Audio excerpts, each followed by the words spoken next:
ये वीसी तो जाएंगे।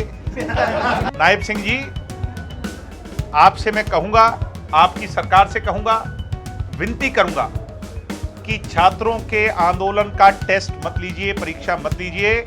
ये छात्र हरियाणा के हैं, कहीं और के नहीं हैं। अब सरकार लोगों को बिजली से लूटना चाहती है। मुख्यमंत्री को शराब के ठेके बिकवाने पड़ रहे हैं, कभी सुना? आज का विषय आज के हालात पर चर्चा करने का है। सम्मानित साथियों, आप सब लोगों ने कुछ दिन पहले हरियाणा प्रदेश के मुखिया यानी मुख्यमंत्री का एक कार्टून देखा होगा, जो भारतीय जनता पार्टी ने सोशल मीडिया पर ट्रोल किया, जिसमें मुख्यमंत्री जी कुर्सी पर बैठे हुए थे और कुर्सी के नीचे गुंडे बदमाशों को बिठा रखा था और मुख्यमंत्री जी की पीठ के पीछे पुलिस खड़ी थी और लिखा था, ये हरियाणा है, नायब सिंह का हरियाणा है। और कार्टून के अंदर एक टैगलाइन दी थी कि या तो बदमाशी छोड़ दो या हरियाणा छोड़ दो। मुझे अचंभा होता है, मैं एनालाइज कर रहा था, अभी सतीश जी से बात कर रहा था, मैंने कहा मुझे डाटा प्रोवाइड करवाएं। आपको अचंभा होगा कि हरियाणा में पिछले 1 महीने में, वैसे तो 2 महीने का डाटा कंपाइल कर रहे थे, मगर मैं 1 महीने की बात कर लेता हूं, प्रत्येक दिन 3 से 4 मर्डर हो रहे हैं, जो कि हरियाणा की एवरेज से 4 गुना ज्यादा है। 14 लूटपाट, डकैती, मोलेस्ट्रेशन जैसी घटनाएं हो रही हैं, जो कि एवरेज से 4-5 गुना ज्यादा है। हरियाणा के अंदर रेप की घटनाएं 3 गुना ज्यादा बढ़ चुकी हैं। मैं ये बेस्ड ऑन जो डाटा आप मीडिया के लोग शेयर करते हैं उसी के आधार पर बता रहा हूं, सरकार के आधार पर नहीं। सरकार तो छुपाती है डाटा। जिस दिन नायब सिंह सैनी का वो बीजेपी ने ट्रोल किया, तो प्रदेश की जनता में एक नई उम्मीद जगी कि आज के बाद शायद पुलिस सख्त हो जाएगी। एक एनकाउंटर भी दिखाया गया, जहां गुड़गांव का और दिल्ली का बॉर्डर है, उस पर बताया गया कि एक बदमाश को मार दिया। मुझे लगा कि सरकार बहुत ज़्यादा सख्त है, डीजीपी ने एक्शन लेना शुरू कर दिया है, प्रदेश बच जाएगा। आपको अचंभा होगा कि हरियाणा के बदमाशों ने यह बता दिया मुख्यमंत्री जी को कि ना तो हम हरियाणा छोड़ेंगे, खुलेआम बंदूकें लहराएंगे, जिसको मारने का मन करेगा उसको मारेंगे। क्योंकि जिस दिन सुबह अखबार में और सोशल मीडिया पर यह ट्रोल होता है, शाम को ही आपको अचंभा होगा 2 सगी बहनों पर गोलियां चलती है जींद के अंदर। शाम को शराब के एक ठेकेदार को गोलियों से मारकर जान से मार दिया जाता है। जींद के अंदर, हिसार के अंदर, सोनीपत के अंदर, कुरुक्षेत्र के अंदर, मैं किस किस जिले का नाम लूं और किसका नहीं। कल का मैं पन्ना पलट रहा था अखबार का, तो 42 साल के एक व्यक्ति की हत्या हो गई जींद के अंदर। तो मुझे लगा कि सरकार अब तो एक्शन लेगी। तभी अखबार का पन्ना पलटते हुए ही फोन की घंटी बजने लगी कि जी ये पुरानी खबर हो चुकी है, बहादुरगढ़ के अंदर शराब के ठेके के सामने गोलियों से भून दिया गया। अब मैं उसको पुरानी खबर मानूं और आज की ही घटना है। एक वीडियो वायरल हो रहा है, जींद और सोनीपत के बीच में बस चल रही है, जिस बस के सामने एक व्यक्ति जो है वो सरेआम जो है बंदूक लहरा रहा है। बंदूक लहरा करके ये दिखाने का प्रयास हो रहा है कि कितनी खुली छूट गुंडे बदमाशों को हरियाणा प्रदेश के अंदर है। ये वीडियो आप लोगों ने देख लिया होगा, मैं इतना लंबा नहीं चलाऊंगा इसे। और बंदूक निकाल करके एक फॉर्च्यूनर गाड़ी है जिसके पीछे पुलिस का बिल्ला लगा हुआ है, यानी उसका एक लोगो लगा हुआ है। बदमाश इतनी खुली तौर पर जी रहे हैं कि वो पुलिस का लोगो लगाने से भी शर्म नहीं कर रहे, क्योंकि प्रशासन सोया हुआ है। नायब सिंह सैनी जी, अब जाग जाओ। प्रदेश की जनता अब और ज्यादा सहन नहीं कर सकती। हमारी बहन बेटियां असुरक्षित हैं, पत्रकार असुरक्षित हैं। झज्जर के अंदर सरेआम एक पत्रकार को मौत के घाट उतार दिया, आज तक उस पर कार्रवाई नहीं हुई। क्राइम ऐसे जो हम कोई बाहुबली मूवीज में देखा करते थे, यूपी और बिहार में गुंडई जिस तरह की दिखाई जाती थी, जो हम कल्पना नहीं करते थे, हम सोचते थे क्या ऐसा भी संभव है। आज वो गुंडई, वो हालात, प्रदेश का डीजीपी इस बात का जवाब नहीं दे पा रहे, प्रदेश की सरकार इस बात का जवाब नहीं दे पा रही, और सिर्फ मुस्कुरा करके बातों को टालने से काम नहीं चलेगा।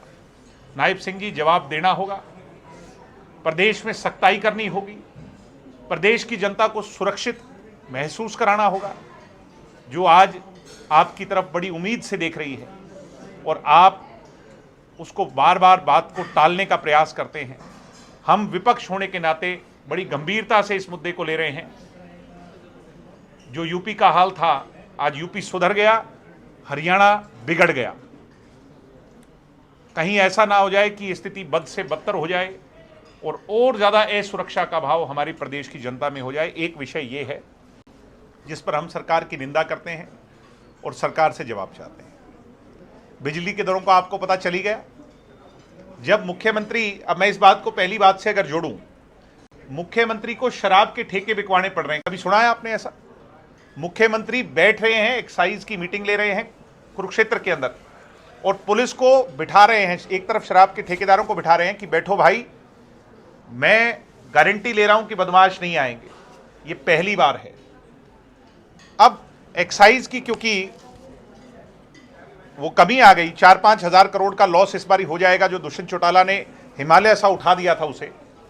प्रदेश की सरकार के पास सत्ता चलाने के लिए, लोगों को, अफसरों को तनख्वाह देने के लिए पैसा नहीं बचा। अब सरकार लोगों को बिजली से लूटना चाहती है। इसकी हम निंदा करते हैं और बहुत जल्द इसके खिलाफ प्रदेशव्यापी आंदोलन छेड़ेगी जननायक जनता पार्टी। ये रोल बैक होने चाहिए, आज हमारी ये मांग है। एचएयू का प्रोटेस्ट किसी से छुपा नहीं है। सरकार हरियाणा एग्रीकल्चर यूनिवर्सिटी को और उसके प्रोटेस्ट को साइडलाइन नहीं कर सकती। मैंने आज भी बातचीत की है वहाँ पर बैठे विद्यार्थी साथियों से, उनने यहाँ पर पहुँचना भी था मगर उनकी एक इम्पॉर्टेंट मीटिंग थी। आगे कहाँ पर है तो बुलाओ आगे।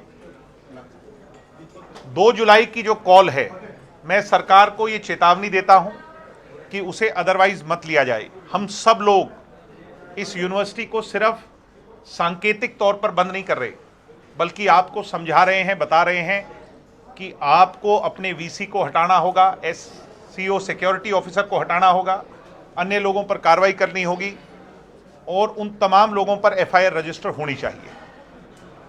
सरकार वादा कर करके मुकर गई। ये तो मैंने इनके साथ बड़ा एक्सपीरियंस रहा मेरा, हिसार के पत्रकार सब जानते हैं। हम जब 7 दिन 6 दिन हंगर स्ट्राइक पर बैठे थे तो कोई सा ऐसा दिन नहीं जाता था कि सरकार बातें मान लेती थी और शाम को मुकर जाती थी। मगर नायब सिंह जी, आपसे मैं कहूंगा, आपकी सरकार से कहूंगा, विनती करूंगा कि छात्रों के आंदोलन का टेस्ट मत लीजिए, परीक्षा मत लीजिए।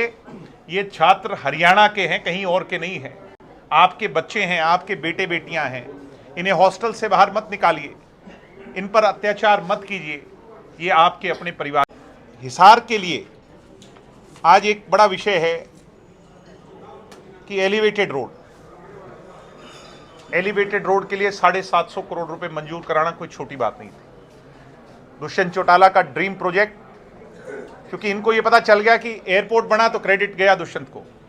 अरे हमें कोई क्रेडिट नहीं चाहिए भाई, एलिवेटेड रोड बना दो जिससे शहर को सहूलियत हो जाए, शहर के लोगों को व्यवस्थित तौर पर सहूलियत प्रदान हो जाए। नायब सिंह सैनी जी गहरी नींद में हैं, सरकार गहरी नींद में है। अरे एचएयू के बच्चों को प्रताड़ित मत करें, बार बार मैं कहूँगा। अभी हमारे सामने अरुण गिल जी आए हैं एचएयू से, पूजा जी आई हैं, तमन्ना जी आई हैं, अपर्णा जी आई हैं, मेरे साथ खड़ी हैं।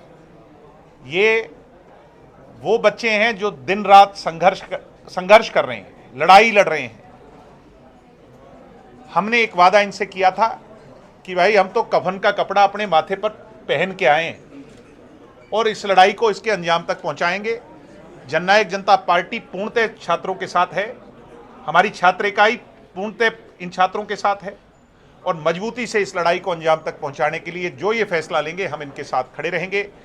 मैं डायलॉग बंद नहीं होना चाहिए, इस बात का पक्षधर हूं। मैं डीसी साहब से आज खुद बात करूंगा, मुख्यमंत्री से मिलने का समय मांगूंगा। वैसे तो विपक्ष का जो आदमी हो उससे मुख्यमंत्री मिलना कम ही पसंद करते हैं, मगर मुझे उम्मीद है कि इसमें कोई शर्म नहीं करनी चाहिए। अपने बच्चे नौजवान जो हैं बारिश में भीग रहे हैं, गर्मी सर्दी की परवाह नहीं कर रहे, प्रताड़ित हो रहे हैं, जिन्होंने लाठियों का सामना किया, जिन्होंने एक बेगैरत वीसी के सामने फंडामेंटल अधिकार की लड़ाई लड़ी, उनके लिए इस शर्म के पर्दे को दूर कर करके मुझे इनके प्रतिनिधिमंडल के साथ अगर मुख्यमंत्री जी के पास भी जाना पड़ा, उनके आगे भी हाथ जोड़ने पड़े कि इन पर अत्याचार बंद हो, तो वो भी हम करने को तैयार हैं। मगर हम इनके लिए कोई कोर कसर नहीं छोड़ेंगे। इनका 2 तारीख का कॉल है, उसके लिए आज ये निर्णय लेकर के आए हैं, वो तो ये आपको बेहतर बता पाएंगे। मगर 2 तारीख को पूरी जननायक जनता पार्टी और उसकी पूरी प्रदेश की छात्र इकाई, हिसार की जननायक जनता पार्टी और पूरी प्रदेश की छात्र इकाई, जो गेट जहां पर इनने कॉल किया है और जहां हमारी लोगों की बताई जाएगी ड्यूटी लगाई जाएगी, वहां पर उसको चौको ब्लॉक करने का काम करेंगे। सरकार की निगाहों को, उनकी आंखों को खोलने का काम करेंगे। सरकार को अब इस मुद्दे को डीरेल नहीं होने देंगे। अब इसको अपने अंजाम तक पहुंचाने का ये बहुत पर्याप्त समय है और जो है ना, बहुत बढ़िया इन लोगों ने लड़ाई लड़ी। मैं इनकी लड़ाई को सलाम करता हूं और यही कहूंगा कि कई बार दूर तलक जाना पड़ता है, संघर्ष थोड़ा लंबा खिंच जाता है, डिमोरलाइज होने की कतई आवश्यकता नहीं। और आपका मोराल तो वैसे ही बहुत हाई है, ना आपने कभी इस चीज़ की परवाह की। मेरी बहनें इतनी बड़ी संख्या में वहाँ लड़ाई लड़ रही हैं, इनके हॉस्टल्स तक बंद कर दिए गए। आपको पता है कि खाना बंद कर दिया, फंडामेंटल अधिकार, कॉर्पोरेटिव मेस, खुद के पैसों से चलाया हुआ मेस बंद करवा दिया। इससे ज़्यादा क्या बर्बरता होगी। अरे हम वो सब अन्याय, पाप, जुर्म आपके भूलने को तैयार हैं। हमारी ये 5-7 मांगे मान ली जाएं, इन स्टूडेंट्स की मांगे मान ली जाएं, यही कहने के लिए मैं आपके बीच में आया था। सरकार ये कह रही है कि आप लोग राजनीति कर रहे हैं छात्रों के मुद्दे। तो वो लोग क्या कर रहे हैं? राजनीति से ही वो उस पद पर बैठे होंगे। और एक 18 साल के व्यक्ति को वोट देने का अधिकार है, तो क्या राजनीति में उसे सोच रखने का अधिकार नहीं है? अखिल भारतीय विद्यार्थी परिषद के लोग क्या राजनीति नहीं करते? NSUI के लोग क्या राजनीति नहीं करते? इंसो के लोग राजनीति करते हैं।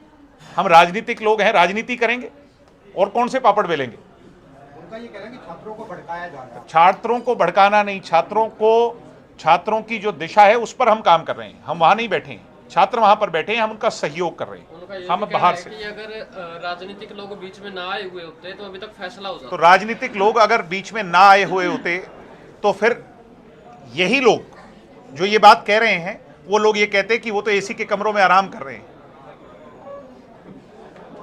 ये सोचने का विषय है। राजनीतिक लोगों की जिम्मेवारी है, हमारी पॉलिटिकल जिम्मेवारी है, हमारी सोशल जिम्मेवारी है स्टूडेंट्स के प्रति, जिसको हमें निभाना पड़ेगा उनके साथ खड़ा रहकर। नायब सिंह सैनी तो खुद अखिल भारतीय विद्यार्थी परिषद के छात्र रहे हैं। मैं एक बात ऐड कर रहा हूं, आपका सवाल तो मैं सुनूंगा, क्यों नहीं सुनूंगा। नायब सिंह सैनी तो खुद विद्यार्थी परिषद से आए होंगे, वो भूल गए कि छात्रों की लड़ाई क्या होती है। क्या वो अपने दिल पर हाथ रखकर अपनी आत्मा की आवाज सुनेंगे तो उनको पता चल जाएगा कि 5-5, 6-6 mm के सिर में जब कट लग जाए, ब्रेन डैमेज होने की हालात पे आ जाए। उनके घर में बच्चे नहीं है, नायब सिंह सैनी के भी बेटे होंगे, अगर उनके साथ ये हुआ होता तो उन्हें कैसा महसूस होता। अब मैं आपको कोलैप्स हो गया। तो आपने दूसरी तरफ ये कहा कि नायब सिंह सैनी विनम्र स्वभाव के, तो क्या यही कारण है कि वो अधिकारियों को लगाम नहीं लगाता? नहीं, मैं विनम्र स्वभाव का होना और एक अच्छा जो है ना लीडर होना, एक अच्छा कमांडर होना, इसमें बहुत फर्क है, दिन और रात का फर्क है। वो अच्छे व्यक्ति है, मैं तो कह ही रहा हूँ, मैं कब उनकी बुराई कर रहा हूँ। मैंने तो उनके साथ काम किया है, अच्छे आदमी हैं। मगर क्या ये क्वालिटी उनकी एक अच्छे प्रशासक की क्वालिटी हो सकती है? कतई नहीं। वो एक अच्छे प्रशासक सिद्ध नहीं हो पाए। सरकार का हनीमून पीरियड भी खत्म हो गया, लंबा अरसा हो गया, कोई कंट्रोल ही नहीं है। मतलब आप इस बात से अचंबा लगा सकते हैं, आइडिया लगा सकते हैं, अंदाज़ा लगा सकते हैं कि ये लोग जो भी फैसला कर रहे हैं आज हरियाणा में, वो अधिकारी कर रहे हैं। चंडीगढ़ के अंदर 2-3 प्रमुख लोग बैठे हैं, और हमारे खट्टर साहब का ही मौन नहीं भंग हो रहा अभी तो। हरियाणा सरकार में जो मंत्री हैं रणबीर गंगवा जी, उनका कहना है कि गलती दोनों तरफ से हुई है। आंदोलन है हिंसक की ओर जा रहा है और कहीं ना कहीं बच्चों पर ये और केस बना देंगे। सर गेट तो हमने बंद किए थे, लाठियां खाई थी, तभी तो ये सरकार खट्टर साहब को झुकना पड़ा था उस टाइम। गेट बंद करेंगे, यूनिवर्सिटी बंद करेंगे, और गेट बंद होने से सरकार को ये फैसला, ये एहसास होगा, ये इल्म होगा कि ये मामला कितना गंभीर है। जब गेट बंद होंगे, यूनिवर्सिटी बंद हो जाएगी। क्या इनकी लड़कियों के हॉस्टल उन्होंने बंद नहीं किए? क्या इनका मेस उन्होंने बंद नहीं किया? जिस यूनिवर्सिटी का वो गरूर कर रहे हैं, जो हमारे पुरखों ने बनाई है, चोईचरण सिंह जिस यूनिवर्सिटी का नाम हो, चोईचरण सिंह कौन है जिसकी कुर्बानी इस देश के करोड़ों किसानों के लिए रही, उसके नाम पर उन्हीं की अनुयायियों के बच्चों पर वार कौन कर रहा है? वो लोग जिनका चोईचरण सिंह से कोई लेना देना नहीं, वास्ता नहीं, वो हमें राह दिखा रहे हैं।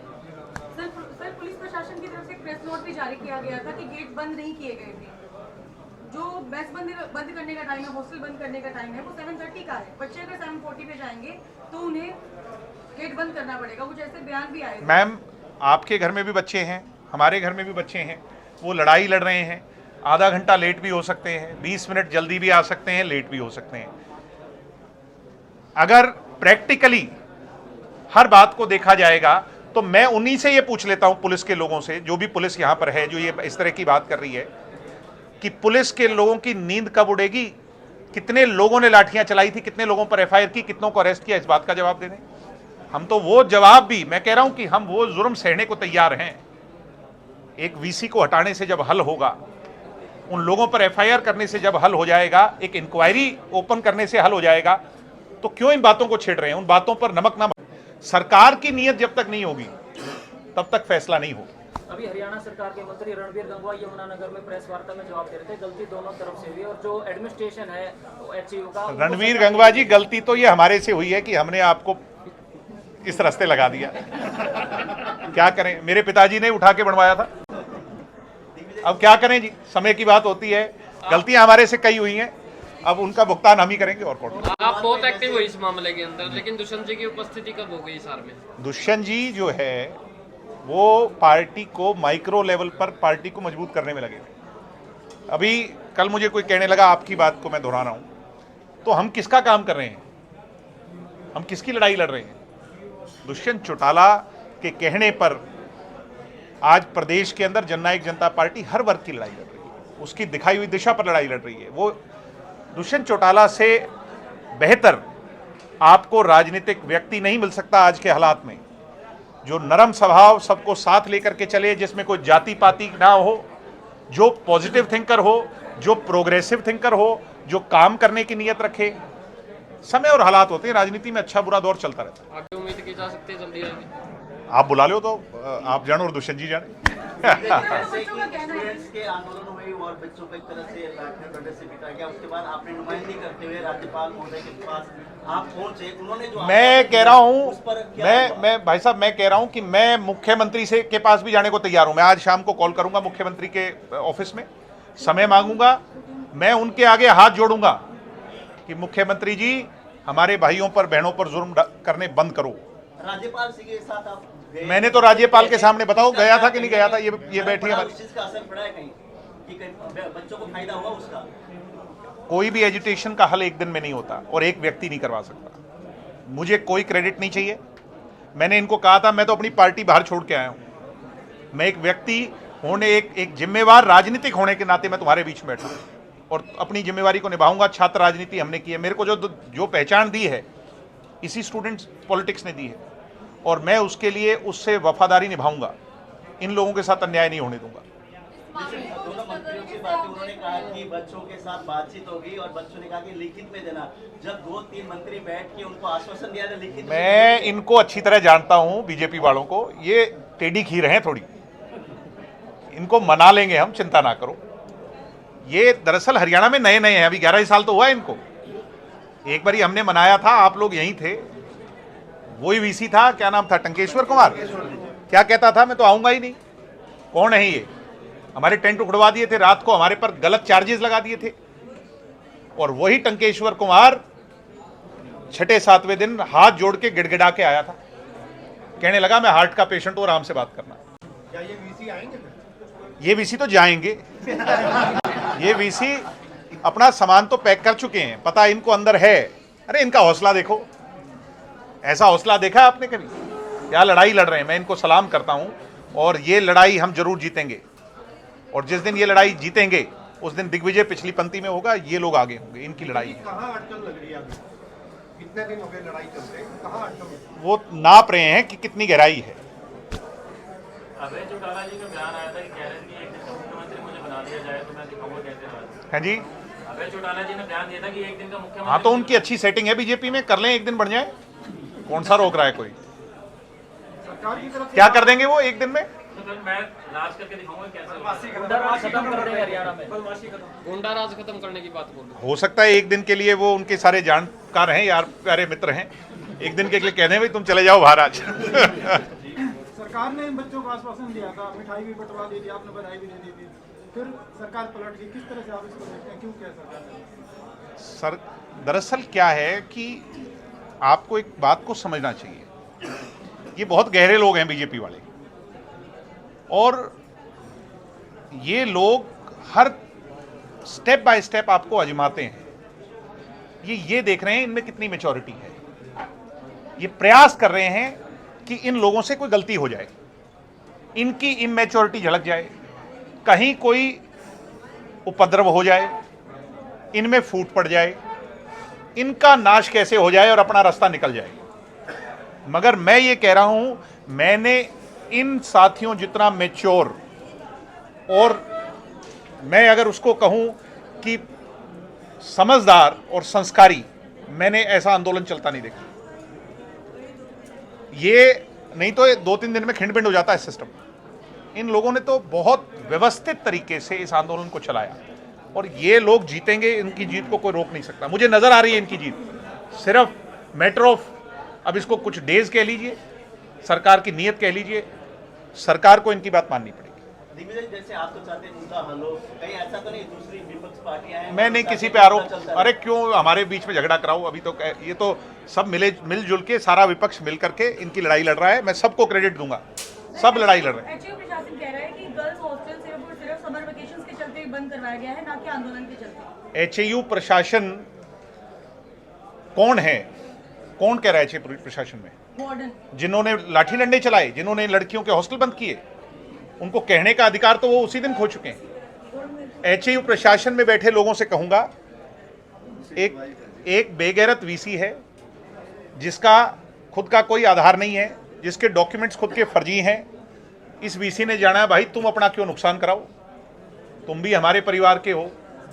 एक गलत आदमी के कहने पे खुद गलत क्यों बन जाओ? किसी के कहने में खुद कुएं में छलांग मारना तो बचपन में ही सिखाते हैं, गलत होता है। क्यों इस वीसी के चक्कर में खराब हो रहे हो? तो डायरेक्टर ऑफ रिसर्च का कहना है कि वाइस चांसलर का कोई रोल ही नहीं है स्कॉलरशिप को कम करवाने, घटाने वो में। जो है ना, कौन सी इंक्वायरी को हेड कर रहे हैं वो? डायरेक्टर ऑफ रिसर्च कौन है? क्या आधार है उनका? कौन, क्या हैसियत है उनकी कि इन बच्चों पर जो लाठियां चली, मैं जाकर के अग्रोवा मेडिकल कॉलेज में जब मिला, डेथ बेड पे बच्चे बैठे थे, कौन है वो जिसका आप नाम ले रहे हैं? ऐसे आदमी पर तो सख्ताई से कार्रवाई होनी चाहिए।